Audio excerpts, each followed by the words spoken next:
What's up, golf friends? This is Jim Colton, and this is the Driven Golf Podcast. We're here streaming live here with the super producer, Joseph K. What's going on, Joseph? Hey, Jim. Not much. What's going on? Yeah, busy week here. So this is episode 39. We've got a legend. We've got Hall of Fame coach from the University of Texas, John Fields, multi-national championship. Every time you see him, he's flashing the rings, proudly, and he deserves so. The guy has been coaching for almost 4 decades. Just truly a legend. I think he might be the only active coach who has coached multiple number one players in the world. Obviously, Scottie, Scheffler, and Jordan Spieth. Just a ton of knowledge. I've seen a ton of great golfers come through his program in his time at Texas. So you've been around him a little bit. Like, what's your take on this episode?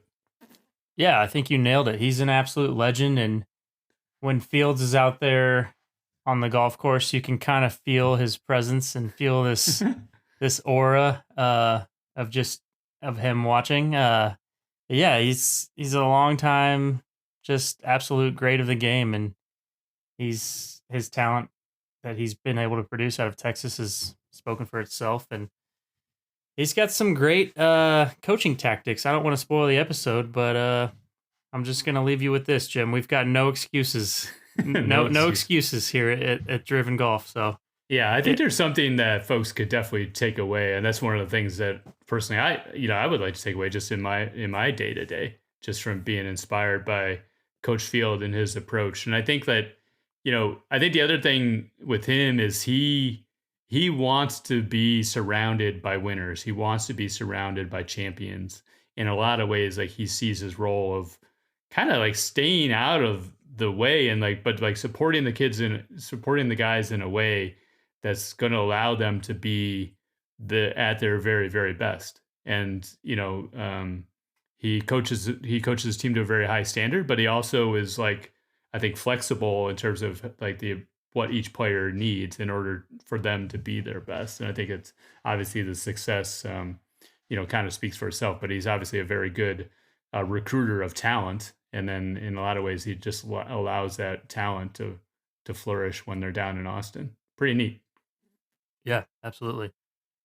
Speaking of some high level talent, Jim, you've been hard at work behind the scenes, working on a little project on something that has never been seen before in the likes of college golf, fantasy college golf. Do you want to tell us what we got here? Yeah, so the fantasy sports craze that is spreading the nation just launched this week. We've got a little novel fantasy game on driven.golf. It's called Drop Score. And really, some of this came out of just conversations I had with my close friends who are all avid golfers. They follow the pro game very, very closely. Not a lot of them follow the college and amateur game, right? So you got guys they've heard of Luke Clanton, right? And guys that are maybe busting their way through the PGA Tour, but really that period leading up to it. And we've been saying this time and time again on this podcast is you sort of feel like the cool kid. And when you see these guys and know these guys when they're amateurs, and then you can tell your friends hey, I watch out for this guy, watch out for Ludwig, watch out for Clanton, etc. And so I really thought that there might be a way to really kind of promote engagement in the college game at the highest level in kind of a fun way. So I was thinking about in NFL pools, NFL, obviously fantasy is a huge thing. But just people have these survivor pools, you pick a winner every week. You can't pick the same guy every week in a row, and you just go see how far you can go and keep winning, and kind of last guy standing wins. So I thought about that concept with respect to, most college golf tournaments are 5 count 4. And if you were to pick a guy, just counting on him to score for every round for that team during the course of the tournament, if he does that, then you survive. I think probably the best players have a very high rate of success, but to do it each and every round. And then we picked really the 2 highest profile events on the calendar for the spring season. So I think it's going to be pretty difficult to make it all the way to the end. If you think about, in conference, we've got really 4 tournaments that week. And then you get into regionals, there's six regionals. So if guys are making to the end and figuring out like, who haven't I picked yet? Who am I going to pick going into this tournament? And kind of, you're more engaged in sort of the leaderboard and seeing if your guy sticks. And we got some support from our friends of Friday Golf and Flag Bag Golf, and putting together just like a little bit of a prize package. This isn't like there's no money at stake. We're not like promoting gambling on college golf. It's just a fun way of having a little extra engagement in the college golf season. I'm going to use it as an opportunity to maybe like write about and preview these tournaments and some players to look out for those guys that maybe not people that are not as close to college golf, to figure out who these players are. Maybe a little bit of an analytical bent, looking at previous years and looking at season to date, like how many guys have scored. I don't even know. I don't know how many guys have scored in every round for their team year to date. So I'm looking to pull together some of that information, and I'll throw my picks out there publicly for people to see, so people know that I'm not gaming the system. So that said, we've got the first season is launching this Sunday. We've got 2 big events for the spring: the Southern Highlands Collegiate in Las Vegas and the Cabo Collegiate. A lot of top 25 teams between these 2 events. Essentially, just the way the mechanically works. Like you sign up on driven.golf, you go to drop score, you'll see a list of instructions. You can enter your round 1 or week 1 picks. There'll just be a drop down menu. So you just see a menu, which is your primary pick for the Southern Highlands tournament. And what I did is, because the lineups are only listed like just a couple days in advance, with the tee times and who the starting 5 is, I went ahead and just listed like the top 6 by rank for each player.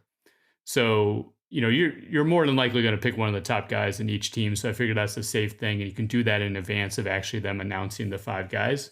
But you may want to go in and like check, and you can always revise your pick by just submitting another form. But we also ask for a backup pick. If for some reason your guy isn't in the lineup, we'll just use your backup pick. So you pick a primary pick, you pick a backup fail-safe pick for the first tournament. That's the Southern Highlands. Then you do the same thing for the Cabo. You submit the form. It gets submitted to a Google Sheet. I'll track that offline, and I'll be sharing kind of leaderboards and updates with the user community. So we got this little window, between folks hearing this on Wednesday and hopefully get your picks in before the tournament starts Sunday morning. And that'll be the start of this. And we'll see how much interest and just kind of community we can build around, the college golf scene. And like I said, it's just meant to be a fun way to stay engaged throughout the season. A little bit of trash talking. So that said, you got your picks in. Like, what was your user experience like? How did you go about like making your picks for these first 2 tournaments? Yeah, I've got to say I was more, I know you texted me this morning making sure it was working. So it was more just a quick, hey, let's get these picks in to see if I can test the functionality more than anything. But you know what? I think I'm going to ride with my picks. I've got Carson Baca from Auburn, okay, and then I've got Connor Williams from Florida. So I've got some Connor Williams, so Arizona State, I think. Sorry, Arizona State, right? Yeah. See, I told you. I didn't even. I was just cruising through there. But it works. I will attest to that. I've got some top 50 Wagger players in there, so I feel good. Who did you choose? Well, I'm gonna write a little article between now and Sunday. We do a little bit of analysis so I can share my picks publicly. But there's some guys on mine. Illinois is playing in one of these tournaments, so I got a bit of loyalty to my Flying Illini. So maybe go in that direction. And look, like there's going to be multiple ways to compete. So one of the things is obviously you want to survive in advance, sort of the survivor pool aspect of it. But we don't want people to like submit loser guy first week and they basically just check out. So like the tiebreaker will be based on the score relative to par for the guys that you pick. And then even if you end up getting outed, like we'll have a cumulative score over the course of the season. So we'll have multiple ways to win. So yeah, you have to sort of weigh it. Like I was looking at Ole Miss, who has like a really strong team. They've got some top ranked players. Like Cameron Tankersley or Michael Lasasso. Like you could pick one of those guys, but because the team is so deep, there is some chance that they could just have a slightly below average round, or the other guys on their team go on a heater, and all of a sudden your 71's not counting. So it's like you kind of have to weigh that. Like, obviously they have a ton of talent on that team. Or do you pick maybe a lesser team where they have a clear number one, but then you got the cumulative score to worry about, and then maybe they're not, they may score for their team, but they may not be the guys competing for the title. So it's like you have these different things that you have to weigh. It'll be interesting, these wrinkles, especially as you get throughout the season. It'd be neat. What's your strategy with Luke Clanton? Do you just pick him as soon as you can in case he doesn't play any more college events? Well, I think he will, even if he gets his PGA Tour U card. That is an interesting note for folks. He is on the entry list because he's obviously one of Florida State's top, but he's not playing this week because he's playing in Florida on the tour event. If he does get his 20th point, those benefits don't kick in until after the NCAA season. He has said that he wants to go out and win a title with his team. So I think if anything, it might free him up to go ahead and start concentrating on college. And he did win his last event, so I think you do want to pick him at some point. My buddy did say, like, I picked Luke Clanton because he's the only college guy I've heard of, and I had to tell him that he wasn't playing this week. So that said, we're trying to fill this hole. I mean, that was kind of the goal of this. So anyways, go to driven.golf, go to Drop Score. You have to sign up for an account, log in. It'll show you the link to enter your round one picks. And like I said, you need to get them in before Sunday, before the golf starts. So best of luck to folks on that. Yeah, should be fun. One last thing, just on angle of attack. So we're talking with Andrew, talking about tournaments. We're talking about, can you play in too many tournaments? And a little bit of like parent talk around like FOMO and watching scoreboards that your kid isn't in and worrying about like what they might be missing out on. We try to get real, I think, between Andrew and myself on that. But Andrew, like from a golf perspective, like things to look out for to make sure that your kid is like getting the most out of these tournaments that you're playing in, and being very like leery about playing potentially the harmful effects of playing in too many tournaments. And I think that's, I think if anything, folks are probably playing in too many, and they should be dialing it back. So just some thoughts on that. So hopefully folks get a lot out of this episode. Really excited. I mean, obviously, Coach Fields and his chat with Andrew. We've been on a heater, man. Like we've had how many Hall of Fame coaches now? We had Coach McGraw, right? We had Coach Hibble, and now Coach Fields. We had a national championship coach with Clinard earlier this year, and we got another probably future Hall of Fame coach coming up in future episode. Just a quick little teaser there. So I think this collection of college coaches, if you look at this sort of series of episodes, a lot of really great content that we're hoping to provide to these listeners, folks that probably want to be playing for coaches like this. Like, what does it take to get noticed and get on their radar? So hopefully folks get a lot out of this. Love it. All right. Thanks, Joseph. Appreciate the time. We'll talk to you soon. And best of luck in your picks. Yeah, you too. Thanks, Jim. All right. Thanks, everybody. John Fields, head coach at University of Texas. Thank you so much for joining us. Thank you for having me, Andrew. I'm looking forward to this. Appreciate what you do up there in Dallas and working with the kids and a lot of other golfers and kind of the footprint that you have up there and what you're trying to accomplish, allowing these kids to have success. Well, not a lot of it going on right now with this bad cold weather, but yeah, thank you for saying that. Hopefully the weather turns around. So do you do a lot of podcasts? I've done my share. We have obviously a very, very nice program. People are interested in Texas golf. A lot of our former guys are out on tour right now, and we've been very fortunate to have two of the best players in the world, actually the number one players in the world, which is Jordan Spieth and Scottie Scheffler. We've got a really good team right now. We've got some different individuals that play for us that I think are going to have tremendous success. That's one. And then just being here at the University of Texas and expanding out our facilities, that's two. And then the third one is our incredible task of running the NCAA Championship and creating the College World Golf Championships Foundation to help underwrite those costs for both women and men. So that's the University of Texas hosting, along with Omni La Costa. There's plenty to do for Coach Fields at the age of 66, and I don't feel that way. I'm excited about the future. There's no real end in sight just now, but I'm really excited about the future for Texas men's golf, what our guys are doing out on tour, what our graduates have done in the business world already, and then further, what we're going to do with the national championship. You mentioned 66, but happy belated birthday. It was a couple days Thank ago, you. right? It was January 10th. Did you have a big blowout? Oh, Pearl and I had some fun. It was good. It was enjoyable. She made it enjoyable for me, and kind of made it my day. So it was fun. Pearl and I've been married 44 years. She was my caddy years ago when I played in Europe on the European PGA Tour in 1983, and she managed through that. That was probably the walk of fire, and she got through that, and she's been with us.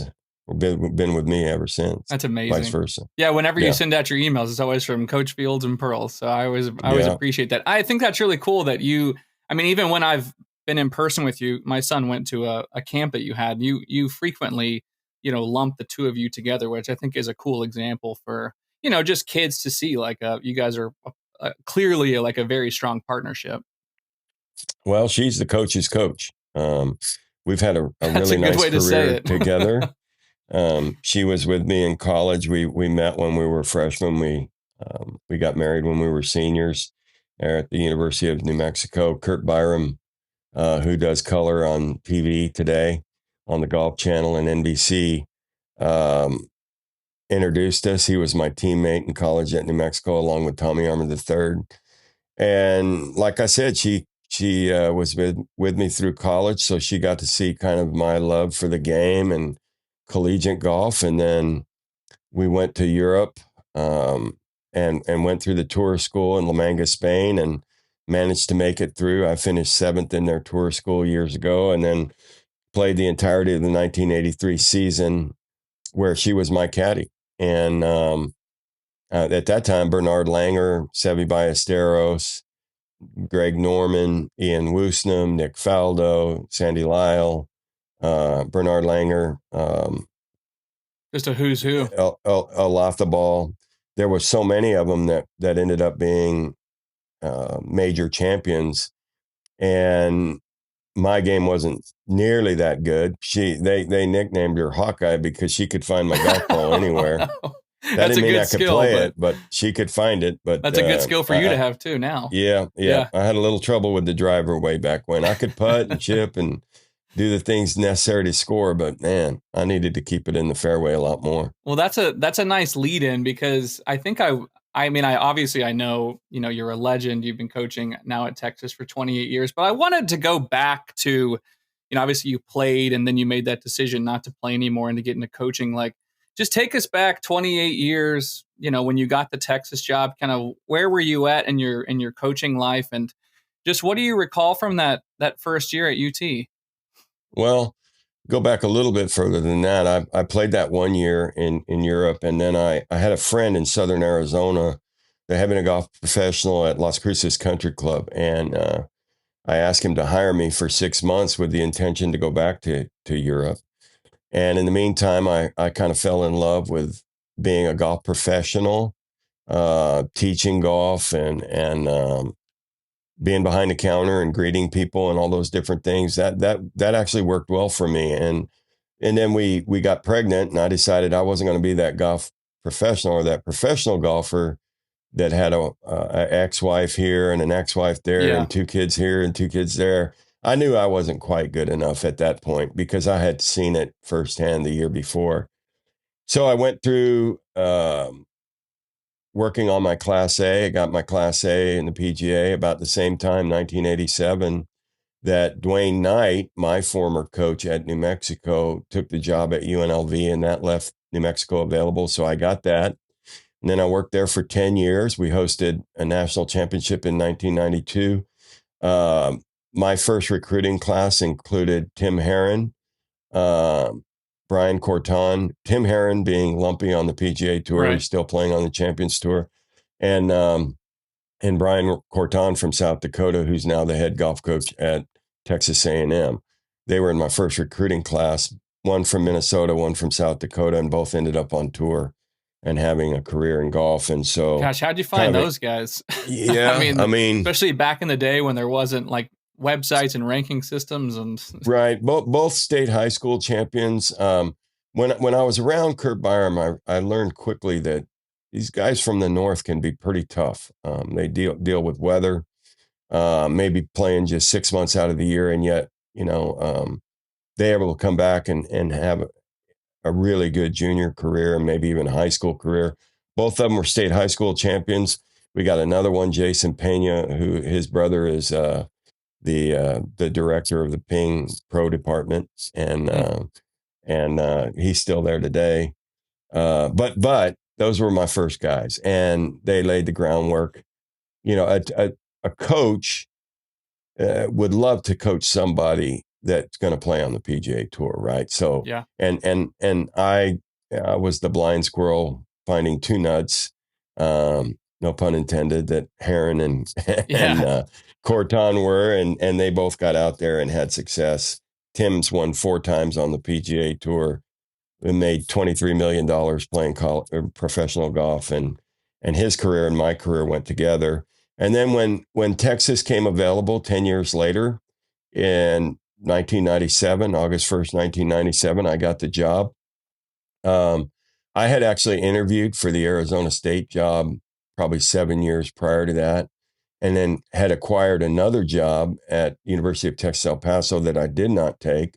And I had an offer to be the head golf pro at a club down in Southern Arizona, and I declined that as well. We kind of fell in love with college golf and being a coach. And so here I am today, 27 years later, in my 28th year at Texas, in my 38th year as a coach. And the difficult thing at Texas at the time when I first came was we didn't have a facility. So today we have the University of Texas Golf Club. We also have our academy and our entire practice facility. We have the Spieth Lower 40, which is a 6-hole short course. We've never stopped dreaming. And I tell people all the time that there's 2 Dallas guys who own our golf course, Mike Myers and Bill Duval. Mike's 88 years old today, but he was a developer and into oil and gas, ran golf courses with his developments. He's a banker and a philanthropist. And then you got Bill Duval, who's Lincoln Properties, like the Lincoln Center in Dallas or the Lincoln Center in LA or in New York City or internationally. Lincoln Properties is all over the world. So anyway, those two are philanthropists. And I say that in 2003, when we opened the doors here, it was like they gave us a canvas, and we've been painting ever since. So we've always tried to make our golf course a little bit better on an annual basis. Our practice facility, our academy, our George Hannon Academy for the members, which is in a different building on the other side of our driving range. We've always tried to make it better, and we're in process of doing that right now with Scottie Scheffler. So I'm excited that we're going to go forward. We've had great success, but we're not stopping, and we're having fun. So over the years of coaching, I mean, 38 years, what would you say has changed as far as your preferences, like when you think about players? Now, for example, when I started coaching, I think I had way more preference than I have now because I really didn't see a lot of good players and how unique they can be. Like, have you noticed over your time that you like hold very loosely, like what good golf is going to look like or what a swing should look like? Or I sort of like anytime I think that something is the way it should be, I meet someone who doesn't do it that way. And then I'm like, okay, I guess I have to let go of that one too. Like, have you found yourself being like in a similar boat over the years? To a certain extent, I think back about, so Dwayne Knight was my coach, and before him, Dick McGuire was his coach. Both of them are Hall of Fame coaches. Dick McGuire was a Class A PGA professional and ran the University of New Mexico golf course when I was a college golfer there. So Dwayne was the coach and he was the director of golf. But I asked him questions about that. I said, even when I was a player, I said, Coach, what were the guys that you tried to recruit. He said, I recruit winners. And it could be a winner in PGA juniors around the state. It could be a state high school champion. It could be the United States junior champion, but they're winners. And there's a different mentality. And so, long story short, that's always resonated with me.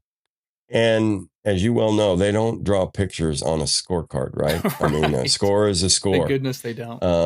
If you look at what people would consider the two best players that I've had the good fortune of coaching since I've been here, and I wouldn't necessarily say they were the two best players that I've ever coached, but I would say they're the two best players of what they've achieved. Yeah. And arguably they are the two best players I've ever coached. And that is Scottie Scheffler and Jordan Spieth. And neither one of them have a cookie cutter golf swing. I mean, Jordan, his left wrist and his elbow are bent at impact. Who does that? You wouldn't teach that. You want that left arm to be straight to kind of retain the speed through the golf ball. And then, I mean, Scottie Scheffler at 6'3.5", almost 6'4", in order to give his body the clearance that he needs, he's off the ground at impact. Well, that matches up with today's golf clubs because you have a little bit more forgiving, huge head for a driver, right? Right. Versus what it was 40 years ago or 20 years ago or 30 years ago. And so now you have this hybrid of athlete that's playing not only collegiate golf, but professional golf. And so, bottom line, I was sitting on the back of the range years ago when Jordan Spieth was playing for us as a freshman, and he was in the middle of having a spectacular season and then ultimately helping us win the 2012 National Championship at Riviera. His attitude was significant, and I'll tell you a little bit more about that. But what I will tell you is this. I'm standing back there with Chuck Cook, who's, has been considered one of the top 5 greatest teachers of all time. He taught Payne Stewart, Corey Pavin, and a multitude of other tour players, including Tom Kite, a major champion. And I'm standing there with him. He goes, "Man, I'm so glad I didn't teach Jordan Spieth." And I'm like, "Really? I mean, the guy's great." He goes, "Coach, look at the things he does. I mean, that left leg is bent through impact. He's kind of up on the corner of his left shoe through impact. At impact, his left arm is slightly bent, and he's got a little bit of a chicken wing. And then I would have changed that," he said. "I would have changed that for sure. And then maybe you never hear of Jordan Spieth." And then I remember Jimmy Ballard, another great teacher in the South, said that had he taught Ben Crenshaw, or if somebody else had taught Ben Crenshaw, on the way back, Ben Crenshaw's right knee used to move, and he used to kind of get behind the ball deep, but he didn't support the inside of his right foot like a lot of players, maybe like a Ben Hogan did. And then Scottie Scheffler certainly doesn't finish he finishes more like Seve Ballesteros than anybody, but he certainly doesn't finish like Ben Hogan, solid on the top of that left shoe and, balanced and, all of the components basically right over the top of his left side. Yeah. And that doesn't really exist anymore. So bottom line, you asked me, in a way, how do I look at players? I look for champions. I just made a post on Instagram talking about cosmetic preference, kind of like what you're talking about. I mean, if you can really eliminate, just put your hand over the golfer and just watch the golf ball and watch the contact and watch the ball flight. I think that's the starting point of being, in my opinion, like a good coach, because you stop fixing things based on your cosmetic preference. I mean, we're humans, right? I mean, that's why I even asked you the question. It's like, because, you can look at really pretty swings like Adam Scott and just be like, well, I think that guy is going to be better than everybody else. But at the end of the day, he's not for some reason, because at the end of the day, all that really matters for these guys is they know where the ball is going to go in every area of their golf game, more than the other guys. And from your perspective, I mean, Jordan and Scottie, just talking about them, and they have won at every level from age, 8 or 9. I mean, Scottie won 150 NTPJ events before, moving on to, bigger and better things. So I think that's a great point about winning. I think a lot of kids, they graduate up too fast. Like they'll play good golf, but they don't win, and they keep going up, and they never really learn to win. But they play well. But like that learning to win, even at the 2-day local level, is still something that I think is really important. I 100% agree. I mean, for these guys to get where they've gotten, one of the other things that they intrinsically have, and I cannot put my finger on this, and whether it is Jordan Spieth or Scottie Scheffler or the other several major champions I've been around, they don't have, and that would be Ben Crenshaw and Tom Kite and Mark Brooks and Justin Leonard. I didn't coach those other guys, but I did have the great good fortune of being around them some, especially Tom Kite.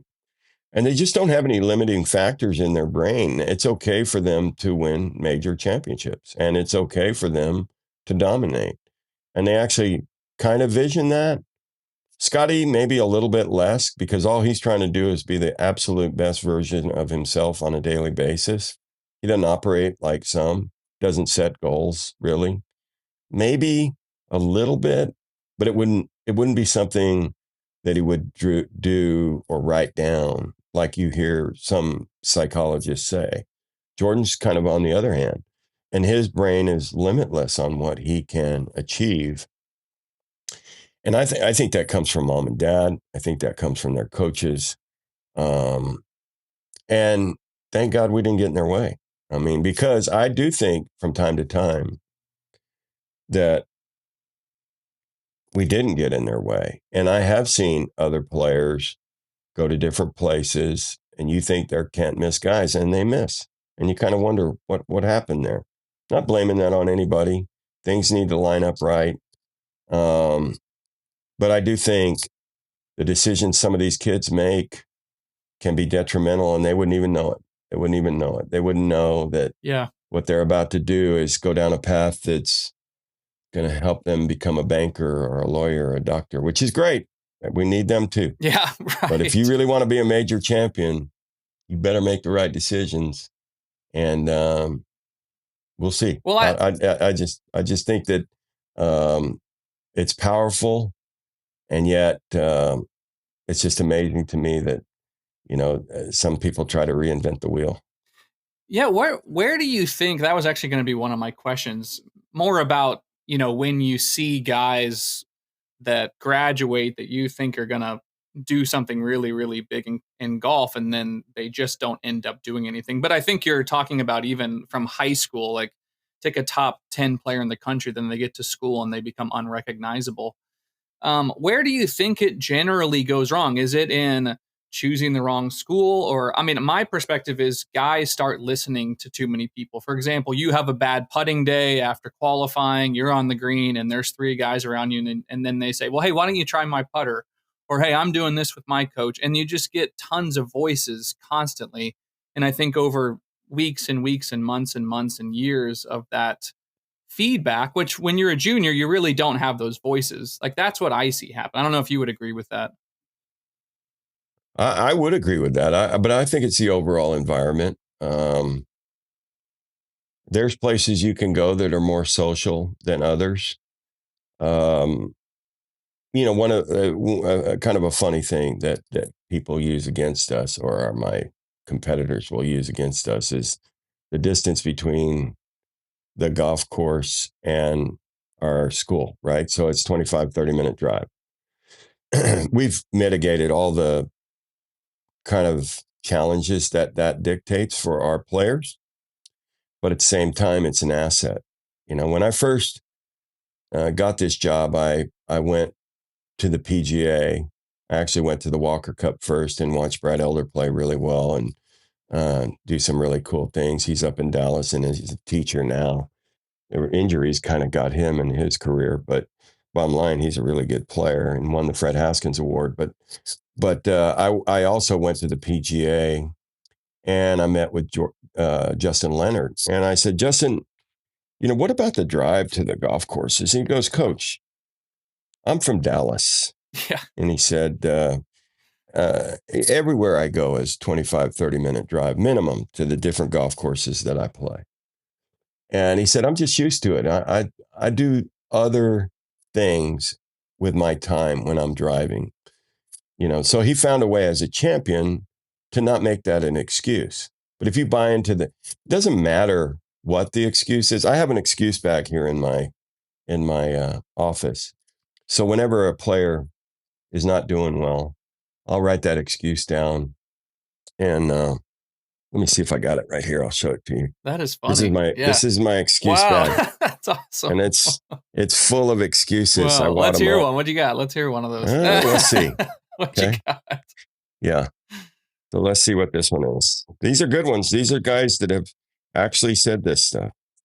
My grips got slick and I just couldn't hold on to the golf club. It's just funny stuff. Yeah. But the bottom line is, well, use a towel then, man. Yeah. Or be ready to play when you go out there. How do you anticipate that stuff, right? Yeah. So, but the thing is, I'll tell my player, look, if you don't need 5 excuses to fail, right? You don't need 4. You don't need 3. You don't need 2. You just need one excuse. And then you're entitled to go ahead and fail. That's what it gives you. It gives you that opportunity to go ahead and fail. And it's the same thing. If another coach says, well, you really don't want to go to Texas because it's 25, 30-minute drive. And you decide, you know what, that is important. I would fail if I did that. Well, that's an excuse. Have at it. But you know what? If you're good at making excuses for no success, then exactly that's what's going to happen. Fortunately, we've had kids that, again, Jordan Spieth, Dallas, Scottie Scheffler, Dallas, Dylan Fratelli, he's from South Africa and he's won on tour. Cody Gribble, Dallas, Jonathan Vegas, down in Venezuela, grew up in an oil camp. He has no excuses. He grew up dirt poor. And now he's made $20 million and won 4 times on the PGA Tour. But he never made any excuses. He's seen the other side of the world. He's seen how bad it can be. And yet he was able to come here and just embrace everything and be appreciative of everything. I tell people all the time, he's the most appreciative person that I've ever coached. Every time he has success, he's super appreciative. He's given back to our program. This is a guy that was dirt poor. Now, he's made a lot of money playing golf now, and he is one of the best people on the planet, but never looked for an excuse. Never, ever, ever. And neither did his brother, who played for me and helped us win a national championship in 2012. And that's Julio Vegas. They have a commonality. They're not looking for excuses. They're looking for success. They want to win, and they want to have fun. So when you think about like culture, you hear about culture all the time in college sports. I think I hear it more like in football. Like the Cowboys have a terrible team culture, or, Steve Sarkisian brought in a good culture. Like when you think about the UT men's golf team, is a big part of your culture just winning and like, we're not going to have any excuses. We're going to find the answer to everything. Yeah, I think that's one component of it, but I think more to the point, we're going to conduct ourselves as professionals, as successful professionals. We're going to do everything we possibly can to do things right. When we see somebody and we're going to stick out our hand, we're going to look them in the eyes, we're going to take our hat off and we're going to shake their hand and make that person more important than you for that moment. Because kids who are having success have a tendency to kind of think they're more important than anybody else. And that's just not true. Yeah. I love what Scottie's doing and Jordan's doing for other people right now with their foundations and their success. It's just amazing. So the bottom line is, maybe that's one component of what we do. I've always believed that I'm going to treat my guy as a professional. First of all, Andrew, every guy I recruit is a better golfer than I ever was, for sure. And I treat them with that respect. I know where they want to go. You have to know your players individually. You cannot treat one like the other. I love the comment that John Wooden from UCLA came up with in one of his books. I can't remember which one it was, but he said to one of his player came into him and said, "Coach, you don't treat everybody the same. You're not treating us fair." And he goes, "Let me tell you something. You earn your treatment with me." And he said, "If you do everything that you're supposed to do, if you give it your all on a daily basis, you're going to get treated a certain way. If you're cutting corners, if you're not focused, if you don't show up on time, if you don't treat people right, then you're going to get that sort of treatment from me." And basically, he said, "I do treat everybody fairly. It's just that you earn your treatment." And I always thought that was important, because a lot of times a player will come to you and go like, "Man, you're not treating me like this other guy." Well, that guy's taking care of business. You're not studying when you're supposed to. You're not doing the things you're capable of in the classroom. You're not showing up on time. You're not working like he does. What do you want me to do? Do you just treat you fairly? That's what I'm doing. So bottom line, I think there's a lot of things with regards to our culture that are just dynamic to Texas. And listen, I'm not patting myself on the back. There's been 5 coaches at Texas, right? So there has been Tom Penick in the 1920s, Harvey Penick from 1930 to the early 1960s, George Hannon for about 18 years after that, Jimmy Clayton for 17 years after that, and I've been here 28. In that time, there has been 106 victories on tour, because Texas golf is 98 years old as of today. 106 victories on the PGA Tour, 10 major championships with 6 major champions. And I'd love to just take credit for all of that, but that's not the truth. The bottom line is, I think part of that starts with the culture of Texas, the success that's defined, especially in the game of golf, in Central Texas, North Texas, where you had Byron Nelson and Ben Hogan. And you've had a multitude of other great players and major champions that have come out of this state, played for the University of Houston, Texas A&M. I cannot pat myself on the back and take credit and just say, "Well, it's just our program." That's not true. Bottom line is, this state is about winning. It's about success. And you live it every day up there in Dallas. I know you do.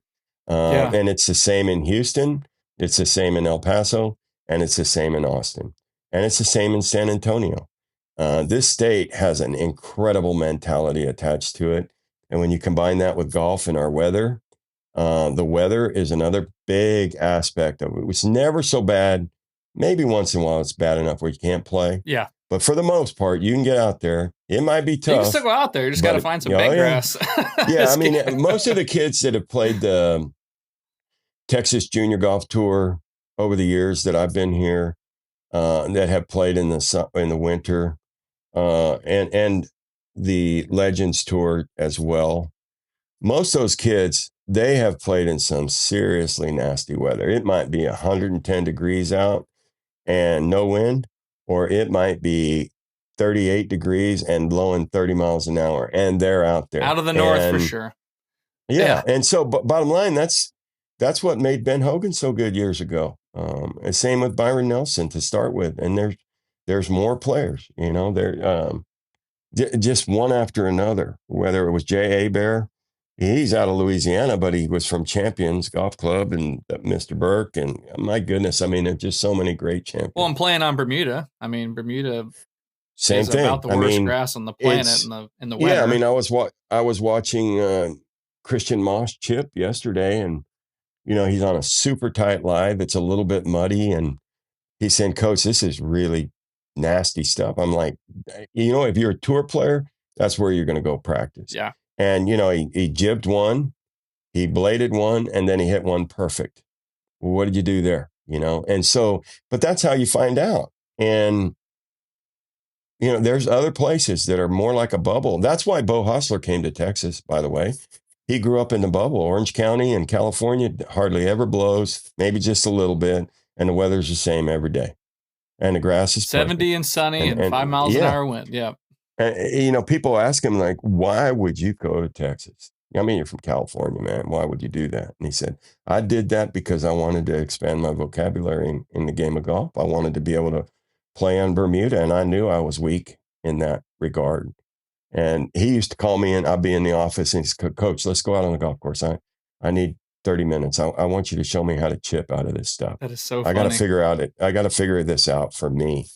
And you know, the other one, when I first got here, we had a guy named Matt Dobbins who played for me. He's now a really fine golf professional in New York, but he's won 2 PGA Club Pros. He's played in 7 major championships on the PGA or the PGA Major, and played in probably 30 PGA Tour events, because when you win, you create opportunities for yourself. Yep. And so bottom line, I took him to see Ben Crenshaw, and we do utilize our tools, by the way, here. But we went and had a lunch with Ben Crenshaw at a place called Maudie's. He bought his, I bought mine, and Ben bought his. But just to conform with NCAA rules at the time. Yeah. But the funny thing is, I said, Ben, can you explain to Matt how to knock down a golf ball? And he goes, Coach, I can do that, and I can show you what I do. But there's 100 different ways to find the right way for you to knock the golf ball down. Maybe you put it in the back of your stance and you adjust your grip and you choke down on the club and, you know, whatever. Or maybe he said, you do like I do. You just take 2 less clubs and you monitor your golf swing, and you allow yourself less speed. And that brings the trajectory of the golf ball down. Or you do X and Y and Z, but you got to find what works for you. And evidently Matt Dobbins found out what works for him, because he's had a nice career and he's done a great job and got a great family. Point is that it's Texas. Yeah. It produces champions. The weather's part of it. The mentality's part of it. You create an attitude and you can't run from it, because it's here. And the guys that I've been around that are major champions, they don't have limiting factors. They believe they can do what they can do. And for the most part, they got all the shots. I tell my players from time to time, you know, if you go to a tour event and you go down the line of professionals, because they're all there on the PGA Tour, right? It can be any tournament. And I said, you know, if you look at those guys, they're out on tour. If you can just walk down the line, and every one of those guys has something that is special. That's what's got them out on the PGA Tour. Now, if a guy has something, let's just say whatever, they're a great driver of the golf ball, or they're a great chipper of the golf ball, or they're a great wedge player, or they're a great iron player, or their distance control is phenomenal, or their proximity to the hole is phenomenal. Whatever it is, great putter. If they have one thing that's really special, that may be the thing that got them out on tour. If they have a couple things, or maybe 3 things that are special, well, those are your PGA Tour winners. If they have 4 or 5 things that are special, that might be a guy that actually won a major championship, plus a few more tournaments. If they have 6, 7, or 8 things that are really special, mentality, abilities, attitude, shots, you name it, well, then maybe that guy is a multiple major champion. And then if you get to Tiger and to Jack Nicklaus, who I got to watch both up close and personal, they might have 10 things that are very, very special.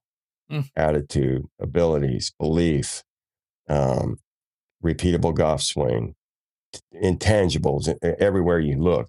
And yeah, they won massively, and they won multiple, over 10 major championships. I mean, if you think about the champions, and it's not just our guys, but let's just say a Gary Player, I think he won 9 major championships. The first thing that calls to mind, it's not necessarily his physical abilities, it's his mental capacity to believe that he could do that. I mean, he did that when Jack Nicklaus was at his best. Lee Trevino won 5. How does a 5'7" guy that comes out of Dallas and El Paso and went to the United States Marine go beat Jack Nicklaus multiple times, head to head? Why does that happen? So I love this game, Andrew. I love everything about it. I love being in the mind of a player. I love being in the mind of our teachers because intrinsically they're in the mind of my guys. Yeah. And so I like working with them. I do not take that for granted because what got them there is what I hope is special about them and continues on. I have found that it's significantly better if you do what Coach Royal said years ago to his football team. And somebody was asking him, are you going to play that same quarterback? And he said, you got to dance with the one that brung you.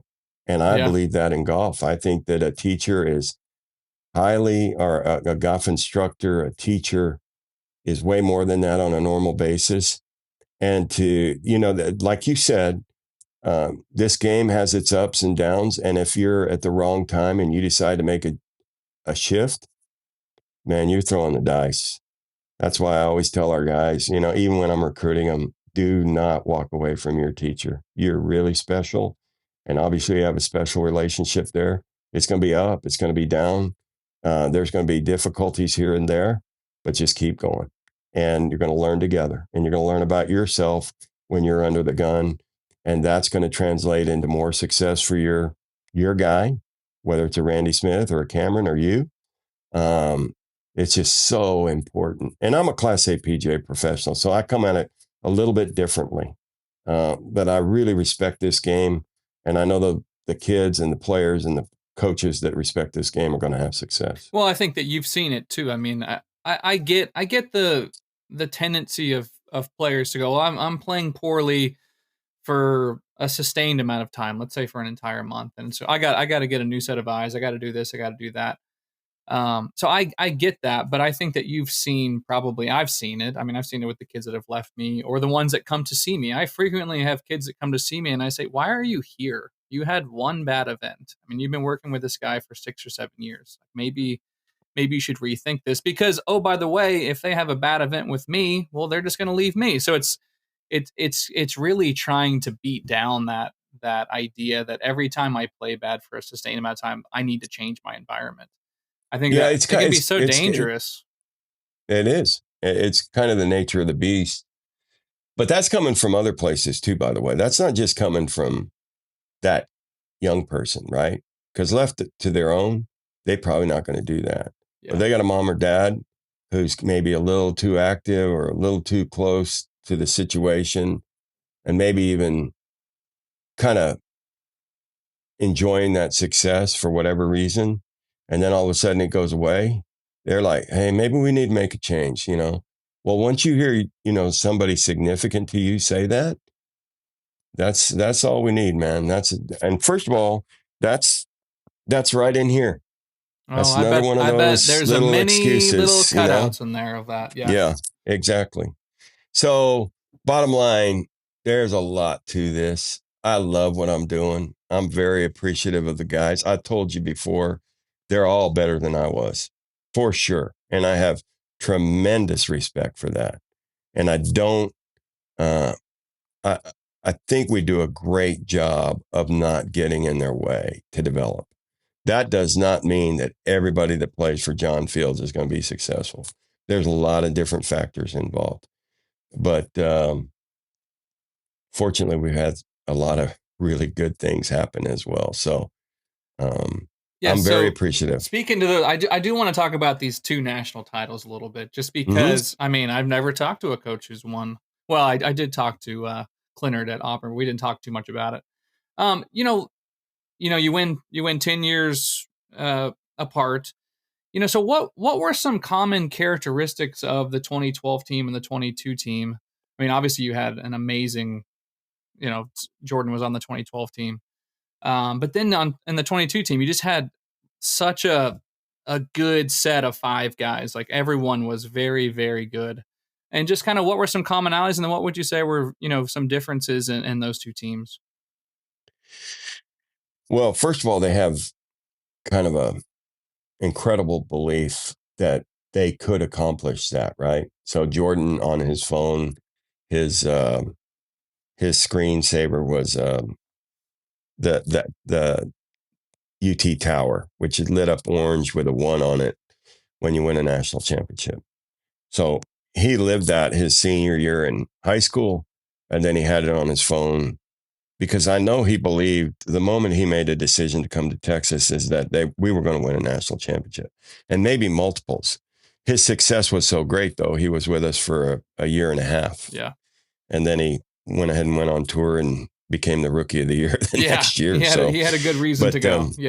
Yeah, 6 million good reasons. But anyway, you know, that and he was a driving force, but I would also say, without Cody Gribble, who's from Dallas, I wouldn't even be talking to you today, because he made the decision to come to Texas when we were a little bit down, and he was a junior when we won the national championship. But he made a decision when he was in 8th grade to come to Texas, and those years leading up to his setting foot on the 40 acres here at Texas, those were my toughest years. 2006, 7, 8, and 9. I mean, if DeLoss, my athletic director, had wanted to, he could have legitimately let go of me easily. And there was people wanting me out of here for sure. But bottom line was, at the time, our football program, Mac Brown, our basketball program, Rick Barnes, and our baseball program, Augie Garrido, were having unbelievable success at the time. So we were a top 15 to 25 team, but that's kind of where we were finishing, and that's you want to aspire to be better here. So he could have fired me at that time, but Cody Gribble makes a decision to come here, and he's a man's man. He's a great guy. And really, the guy before him was Charlie Holland. He went through those rough times with me. He's from Highland Park. He's the one that really got us going in terms of recruiting and helped me get Cody Gribble. And then he made that decision, and that changed the paradigm for us.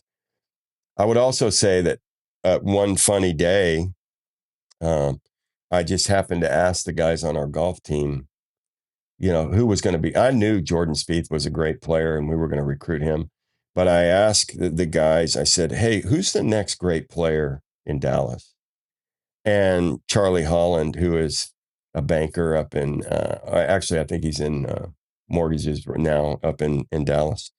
And Charlie had his own success. He got all the way to semifinals of the U.S. Amateur. He's an All-American here. But anyway, I said, who's going to be the next great player? And he said, Coach, there's this little kid that I'm telling you is going to be a great player. He is for sure the next great player. And I said, who is it? And he goes, Scottie Scheffler. And I'm like, all right, well, I'm going to start recruiting him. And I saw him when he was in 7th grade. And, you know, he looked dressed the part. He looked like a tour player. He had his slacks on. He looked like a tour player, period. And he always never changed. And Charlie was right. And so the succession of our guys is our players have helped us recruit. And Rick Barnes told me that a long time ago. He said, you know, your players are either your best recruiters or they're not. There's no in between. And fortunately, we've been there. You've had some incredible recruiting. Yeah. Yeah. And so to get back to 2012, 2022, incredible belief, incredible desire, certainly talented enough to do it. And okay when it mattered, right? And we've had, and I'll just tell you a quick story, because we've been in 2 other national championships where we've lost, right? To Oregon when Bo Hustler tore up his shoulder, and Arkansas, same team that won in 2022 or most of it. We lost in 2019 to Stanford and in Arkansas at the Blessings. And when I first got the job here at Texas, 28 years ago now, I was announced at Barton Creek. A lot of the times they did their business, Texas does, off campus, because you have the Open Records Act and you're always worried what somebody says, and you can always go back and, you know, so they have a habit of doing things a little bit off campus for that reason. So anyway, I was announced at Barton Creek. We did a press conference. And then a little bit later on, I was walking into the men's grill, and George Hannon, who had been our third coach, who's a Class A PGA professional and a very highly respected golf professional and golf coach. Won 2 national championships in 1971 and 72 with Tom Kite and Ben Crenshaw. He came out and I put my hand out, my right hand out, and I shook his hand. And he said, "Coach, I'm glad you're here. I think you're going to do a good job. And I think you're going to win a national championship." And I said, "Well, Coach, thank you. I really appreciate that." And he said, "But you're going to need one thing." And so with my left hand, I grabbed his arm and I pulled him closer and I said, "Coach, what am I going to need?" And he was a man of very few words, but he just basically said, he says, "You're going to need some luck." And I'm like, and he didn't expand on that. He just said that. And then when we won in 2012 and 2022, there was multiple things that I could pick out that you would say were either good fortune, went our way, or maybe good luck. And then on the other hand, in 2017, when we lost in Eugene at Oregon home golf course, Eugene Country Club, we were cruising. We had won the medal that year, and we were rocking. Bo Hosser was a Fred Haskins Award winner. And on the 15th hole, par 5, hanging lie, downhill, ball below his feet and side hill, he felt like he was going to come out of the shot, and it was to hit it over a creek to a par 5. So he had like a 4-iron in his hand. And he kind of tried to correct it with his hands because he thought he was going to miss it to the right. And when he did that, he kind of went like that, and his bone went through his shoulder. Wow. And he tore his labrum in his left shoulder. And he was able to finish the round unbelievably, 2-1 on the 17th hole in tremendous pain. But he couldn't play the last day. And arguably, we would have maybe beat Oregon. Who knows? Maybe not. But we lost to him in a playoff. And you would say that's incredible bad luck that would happen to Bo on that hole. But it is bad fortune, right? And then on the other hand, in 2019, we were playing really well. We had just beat Oklahoma and Oklahoma State, our 2 natural rivals in the national championship. We beat Oklahoma in the morning in the quarterfinals, and then we beat Oklahoma State with Zach Bauschow and my goodness, what a team! Victor Hovland. They were so good. Just incredible. And we beat them in a playoff. We were done about 8:30 at night because of the way it shook down in tee times. Stanford was done about 3 hours before us, and they got to rest. We thought we were going to get to play at 2:45 the next day, actually 2 o'clock tee time, between 2 and 2:45, which would have given us plenty of time to recover mentally, plenty of time to calm down because we just beat our 2 rivals, and plenty of time to get rest. And we're eating dinner there at the clubhouse at the Blessings, and a guy came up and tapped me on the shoulder and said, "Coach, we're going to have to adjust the times tomorrow morning." And I'm like, "Well, why?" And he said, "Well, there's a catastrophic storm coming in. It's going to be really bad around 1 o'clock. And sure enough, that's exactly what happened. So we had to go at 6:45 in the morning. Well, now that means that we had been up at 5 o'clock to make our tee time for the quarterfinals, because we did have to drive 30 minutes to the golf course. And then we played the first round. We beat Oklahoma. We rested for an hour or so, and then we went out to play Oklahoma State, hour and a half. We didn't finish till 8:30. So now we've been up, 16 hours. And my goal at that time was to get the guys to bed by 10:30. But I knew they were exceedingly pumped up because now we're playing in the national championship match, and we got to go at 6:45, which now we got to be up at 4:45. And so we just ran out of gas on the back 9. Yeah. And Stanford got us, and I had a great team. Those guys could have won, but maybe we wouldn't have won 22 if that happens, because that was a team that had Cole Hammer, Pearson Coody, and Parker Coody. And their goal in life going into that 2022 was to win that national championship. And we played Arizona State in the final there at um, Greyhawk. Greyhawk, Yeah. and they had played there 81 times that year. 81 times. That was their home golf course. And yet we were able to overcome that and win that tournament. And it's very special for those guys and will be for the rest of their lives and for Pearl and I as well. You know, if you have the talent like you guys do, that probably gets you to the national championship those 4 times. And then, yeah, like I've even heard guys talk about like when they win majors, you know, they have to Mhm. get the bounces here and there. But I mean, to make it to the national championship, you guys must have just had incredible teams. And to make it 4 times is just unbelievable. Now, whether you win or not, I mean, you get a couple Yeah, bad we've made breaks. it. I mean, We've made it to. it's tough.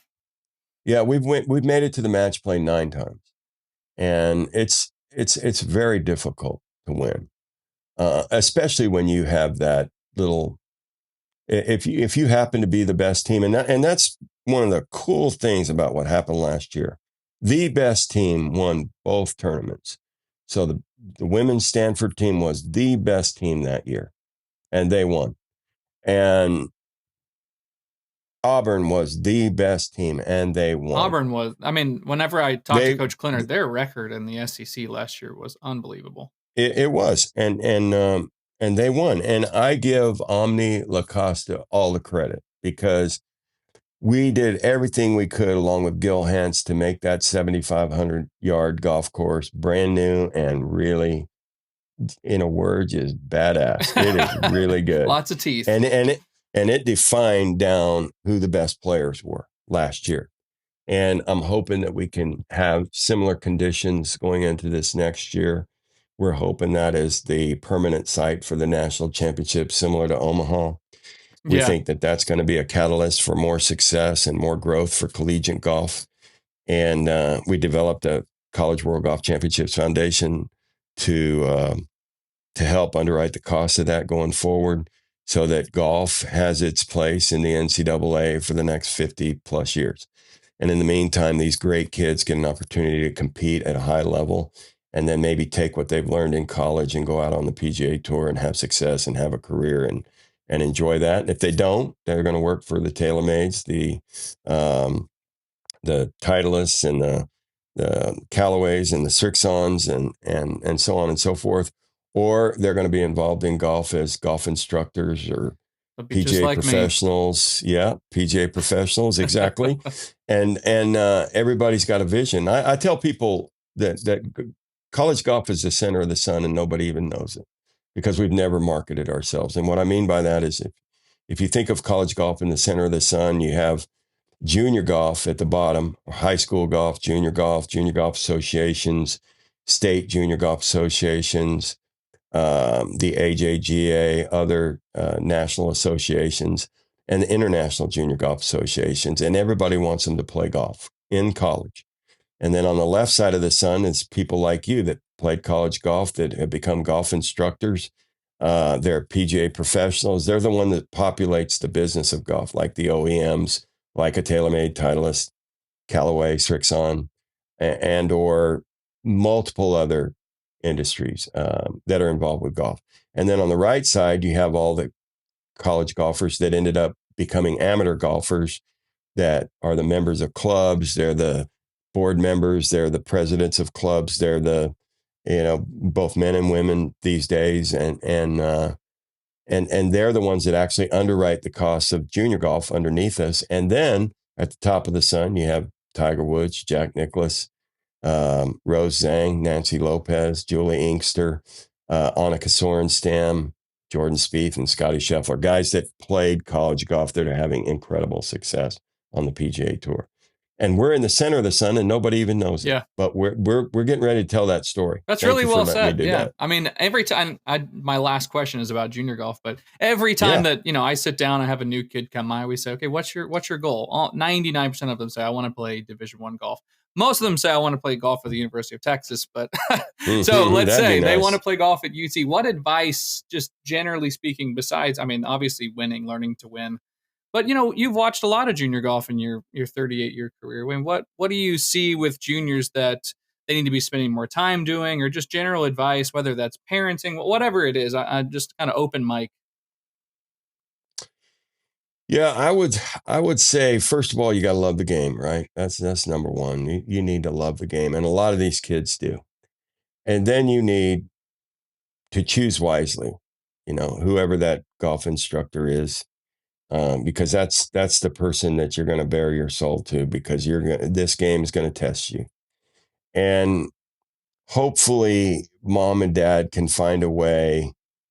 The moms and dads that I've had the most success with enjoy what their kids are doing, but they don't necessarily live it. They have their own lives. Yeah. You think of a Diane Scheffler, who is, like a CEO of a law firm. And then you have a dad he's Mr. Mom, because they decided she was going to be the breadwinner. And yet he's Mr. Mom, and he's taking care of four kids. Scottie's important, but he's not the only one. And I can tell you this, the day that I walked into Jordan Spieth's house to do a home visit, I was expecting to see a whole bunch of trophies, United States Junior, da-da-da. You know where they were? They were in his room, because Jordan was no more important than Steven, and Ellie was as important as both of them. And bottom line is, great mom and dad. They found a way to have balance. And if I was going to tell a mom and dad, just have balance in your life, and then seek counsel from those that have had success. If I had a son right now, I might be calling Bill Gribble and saying, "Hey, Bill, how'd you do it with Cody? What'd you do?" Or I might try to get Sean Spieth on the phone, or I might try to get Scott Scheffler on the phone. If the young person has that big a vision. Yeah. Because you don't have to reinvent the wheel, but Nope. Sadly, a lot of people try to do it. We're going to do it our way. Okay. Good luck. Yeah. Oh my Maybe it gosh, works. that's great. I love that. Balance. Yeah. And win. Learn to win. Right. That's awesome. Right. All right, rapid fire segment here. Yeah. All right. Okay. Draws or fades? Fades. With everything or just driver? I mean, you know what Lee Trevino said. He said, Yeah, I know. you can't talk to a hook, but a fade will listen. That's so funny. Line or no line when putting? In practice? No, what? Yeah, whatever. Yeah, you tell me. Oh, on the putter. Yeah. No, on the putter. ball. Like draw the line. You use a line or no line? Line. Line. What percentage of guys would you say use the line that you've coached? 70%. Yeah, I would say 70 to 80. Favorite course you've played? My favorite course in the world is Olympia Fields in Chicago. I just think it's everything it needs to be. And, we've been out on the coast, and Pebble's awesome. And there's so many others. But for where we get to play in college golf, Olympia Fields is the bomb. That's awesome. All right, last one. Best tacos in Austin. Man, there's some Torchy's tacos, darn good. Oh my gosh, you're speaking my language. Yeah, I got probably $300 in Torchy's gift cards for my birthday. Yeah, they've done a nice job. That's awesome. Yeah, I will be going to Torchy's later. Well, Coach, thank you so much for your time. I love spending time with you and talking. I've enjoyed our friendship and relationship going the last couple of years, and I really appreciate. I know you're busy, so taking time out for our listeners, and we'll all be rooting for you. I guess coming up pretty soon because the season's about to start. We're about to. I would say congratulations on your success. Congratulations on how you treat people. God bless you and hook 'em horns. Let's go. All right, Coach. I'll talk to you soon. Thanks. See ya. Bye.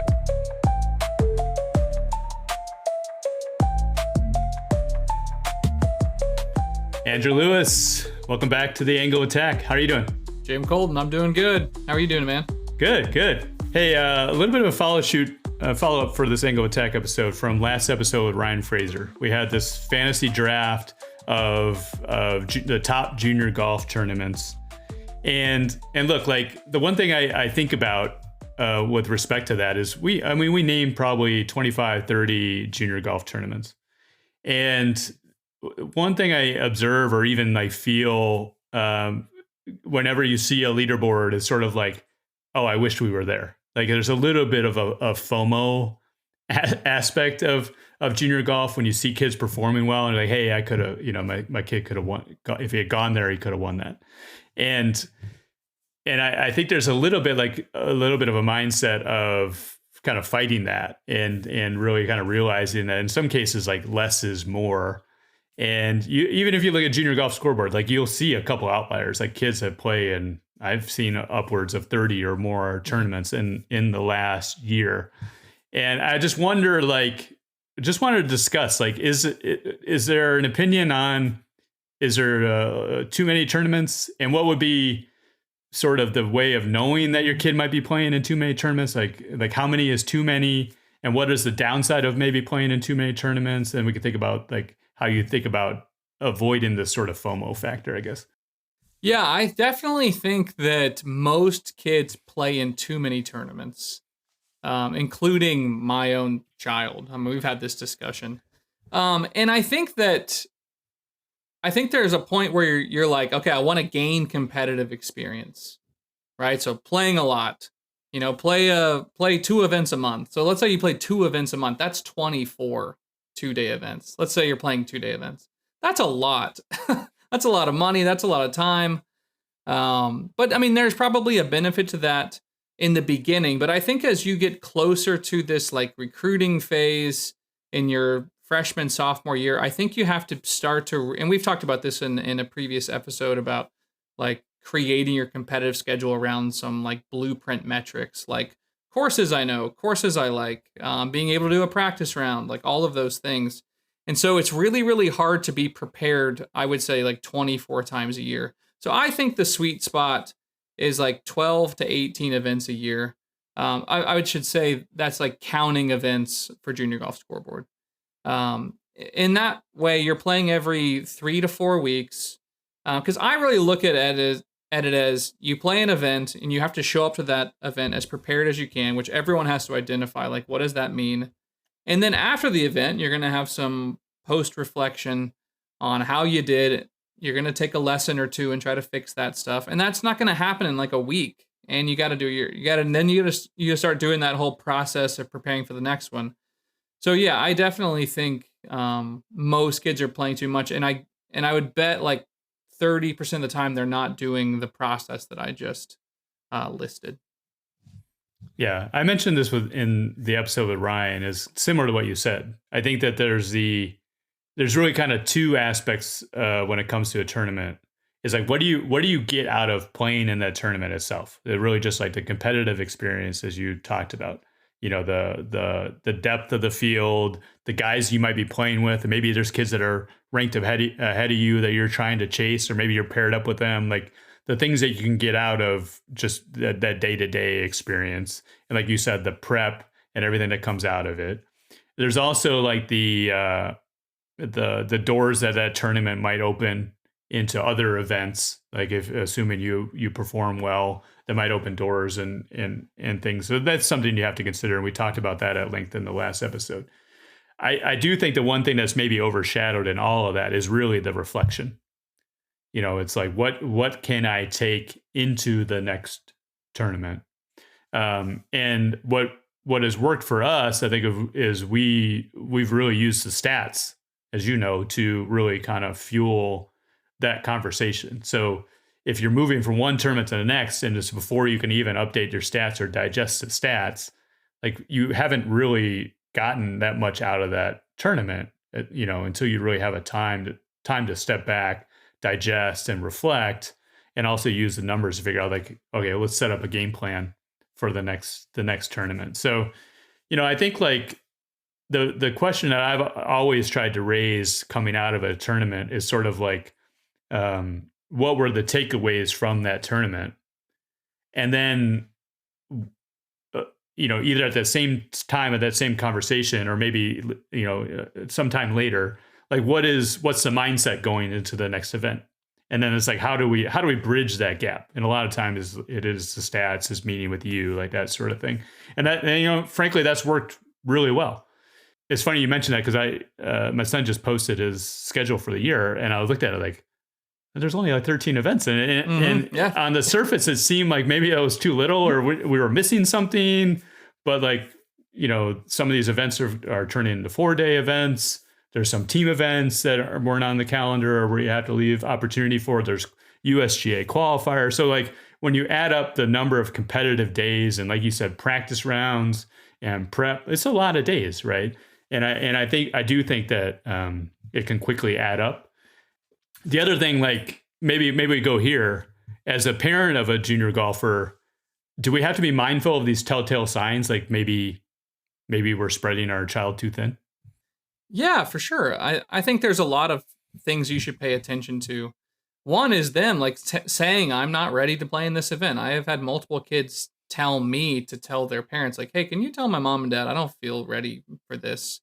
Whether it's getting new clubs or they're not hitting it well, or, I mean, the one that I'm paying attention to a lot right now is the weather. The weather being bad. Like, if the weather's bad, you know what? The PGA Tour, it looked like yesterday that everyone had, a lot of sun. They weren't wearing jackets. Looked pretty nice. Like, PGA Tour doesn't play in bad weather. Like, you talk about Pebble Beach being cold. Like, every event right now in North Texas is like 38 and blowing 20. So, I would just be going back to the blueprint. Like, there's a recipe for playing good golf. And you got to remember that you're ranked against everyone in the country. So, you need to take that into consideration. Like, I should be, when I tee it up, for the most part, things need to be aligned how I want them to be. And at the end of the day, if you and your team don't feel ready to play an event, it is totally fine. Like, eat the cost. It's much more of a cost to go to an event and play bad than it is to like eat the $270 or whatever it costs to play that event.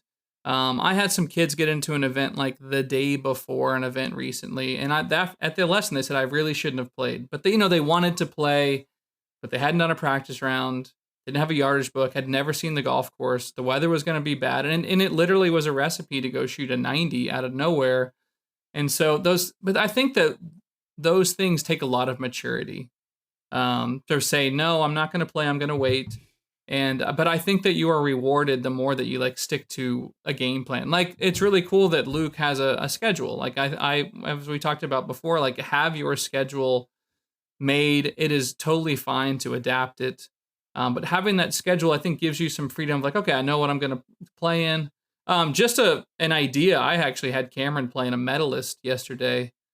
Just to get a competitive rep that doesn't really, mean anything. He had told me he felt rusty.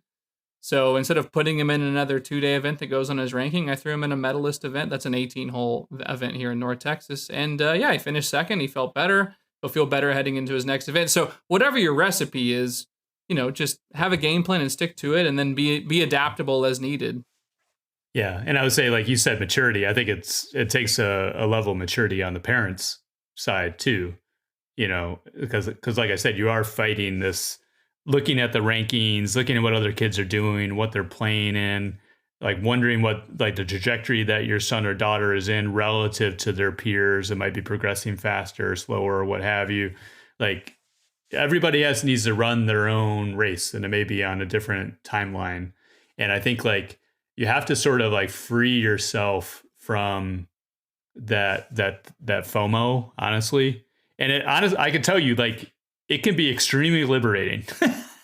The one thing like that I've maybe realized through this journey, and look, I've probably made every mistake as a golf parent possible. So I'm not saying that I've got this all figured out. But one of the most eye-opening experiences, like when you can really just like let go of the performance and not have it mean everything. One of the things that as your son or daughter progresses, it feels like every tournament means that much more. Like if it's going in their direction, like you're going to be playing in what is probably like the biggest event you've ever played in, right? And if they continue to progress, like you're going to open doors, and all of a sudden you're going to be in a tournament that's also the biggest tournament they're ever going to play in, or the most important tournament they're ever going to play in. But the eye-opening thing is like, to me, is if you have that mindset that or all these tournaments matter, it's almost like none of them matter. And like you said, then you can become process oriented, which is like, I'm going to control what I can control. I can't control what other parents and other kids are doing. All I can prepare for, like, this is a tournament we have on our calendar. It's 3-4 weeks away. What can I do to help my son or daughter prepare for that tournament so they have the best chance to play? And I think if you attack it with that sort of mindset, your child observes that, and they can also sort of attack it with that sort of mindset. And all of a sudden they're not putting any sort of outside pressure on their performance. Or they're not going there thinking like, oh, you're making it something other than what it is. They can just go and play golf, and they can just, at that time, like, you can just live with the outcome. It's like, I've done everything I can to play my best, and maybe it didn't turn out great. Maybe it did, but like, that you did everything you could. So I think that's been really, really helpful, sort of honestly, in my journey, and just being real with you guys through this landscape. And it has really been pretty eye-opening over these last couple of years. Yeah, I think a lot of parents and kids that I have these conversations with about what you're talking about, a lot of them be like, well, I don't want to overthink it. And I don't want to put more pressure on myself. And if I take a break, for a month, I think I'm going to get rusty or whatever. You can't, we've talked about this before, you can't avoid, the inevitable of coaches look at rankings. You're going to have to play well under pressure. You not thinking about it or avoiding it is maybe that makes you feel better. But in general, like, it's okay to have these conversations and make a plan. Like, making a plan sets you up for the most success that you could have. And so if you haven't done that, I mean, we're still very early in the year. Most of the AJGA schedule is really not out. Spring events are just now opening, probably in most places across the country. Like, get your schedule done, get your plan as best you can, narrow that down. I think the other thing that, speaking to like you and Luke, like, your level of planning has had to get much, much better as most things are out of town. And you're really just developing a more like clean way of what does the process actually look like. It's a little bit different than like, playing Texas Rangers on a weekend, when you're planning for like the US Junior, at Oakland Hills in Michigan, like that, that really takes a lot of thought. So I think getting in the habit of like having that plan locally is going to be easier when you do actually start, traveling for this stuff, which most kids that are sophomores are going to be traveling at some point, even if they're like a fairly average player. Yeah. Yeah. So we're trying to get real with some of the advice and some of the parent talk. I would say, like, if set up a plan, but also don't be afraid to deviate from that plan as necessary. Cause like your kid may play really well and open a bunch of doors, or like you may need to pivot. Like you had, so like we talked about an A plan and a B plan.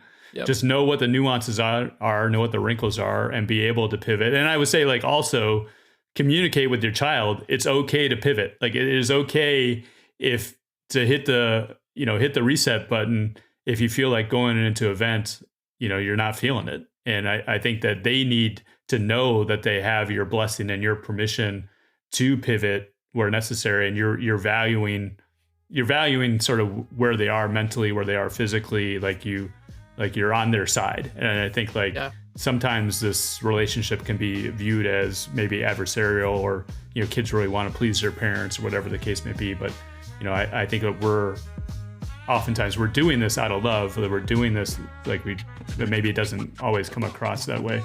So I think that we need to be super mindful of, of that, how we act as golf parents, for sure. Yeah, that's great. That's awesome. All right, listen Andrew, up, parents. If folks have questions, or you just want a shoulder to cry on or lean on, I encourage them to reach out to you. Andrew Lewis Golf on Instagram. Also, your YouTube channel is A Lewis Golf. Is that right? That's right. All right, awesome. Thanks, Andrew. Appreciate it. Thanks, Jim. The Driven Golf Podcast is produced by Joseph K. If you like this episode, like it, subscribe, pass it on to a friend who might be interested. It really helps us out a lot.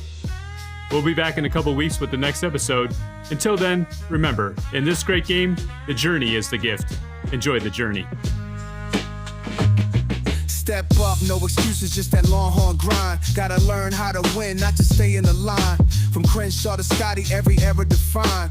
Championship vision, yeah, I'm built to climb. Coach said, it's all about belief and trust. Ain't no shortcuts, just the work in the dust. Hold tight to your squad, keep your circle just. Every setback's a setup, so learn and adjust. Yeah, you gotta love the game.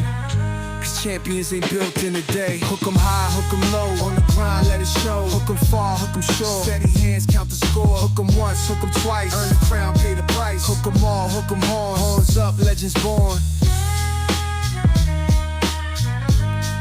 Horns up, legends born. Horns up, legends born. Every champion's built with the scars they earn. Gotta stay in your lane, let the lessons burn. It's the culture, the mindset, the drive to yearn. Every shot's a step up, every miss we learn. Moments of doubt, but we bounce right back. Gotta stay locked in, never fade off track. No excuses in the bag, gotta keep it exact. Light up the tower, yeah, the legacy stacked. Yeah, champions don't look for excuses. Champions look for solutions. Hook 'em high, hook 'em low, on the grind, let it show. Hook 'em far, hook 'em short, steady hands count the score. Hook 'em once, hook 'em twice, earn the crown, pay the price. Hook 'em all, hook 'em horns, horns up, legends born. One shot, one dream, it's the road we pave. Through the struggles and the storms, gotta stand up brave. Every player got a path, but it's grit that saves. Coach said, stay ready, it's the Longhorn way. Hook 'em high, hook 'em low, on the grind, let it show. Hook 'em far, hook 'em short, steady hands count the score. Hook 'em once, hook 'em twice, earn the crown, pay the price. Hook 'em all, hook 'em horns, horns up, legends born. Hook 'em high, hook 'em low, on the grind, let it show. Hook 'em far, hook 'em short, steady hands count the score. Hook 'em once, hook 'em twice, earn the crown, pay the price. Hook 'em all, hook 'em horns, horns up, legends born.